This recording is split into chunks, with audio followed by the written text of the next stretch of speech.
Buongiorno a tutti, benvenuti. Alcune cose che dico sono di routine, ormai cos'è, 4-5 anni che non so di più, mi ripeto, magari qualcuno le ha già sentite le cose, però mi preme sempre ricordare che quando portate qua i vostri ragazzi, dietro c'è un pensiero che è stato costruito, è stato pensato e ripensato.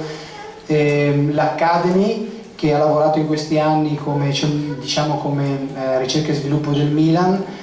ha creato un manuale ad hoc per il Milan Junior Camp, cioè le esercitazioni che fanno sul campo i vostri ragazzi praticamente sono tratte da questo manuale, e la metodologia che viene applicata in campo è la stessa metodologia che viene usata al settore giovanile del Milan. Quindi questo per un servizio che abbia un discorso di qualità. È chiaro che poi venire qua a Cortina è sempre un piacere, perché l'ha detto Piero, al di là del fatto del rapporto di lavoro c'è anche un rapporto di amicizia, e io devo dire, e tutti gli anni mi ripeto, ma è così. Il Milan Junior Camp di Cortina è un Milan Junior Camp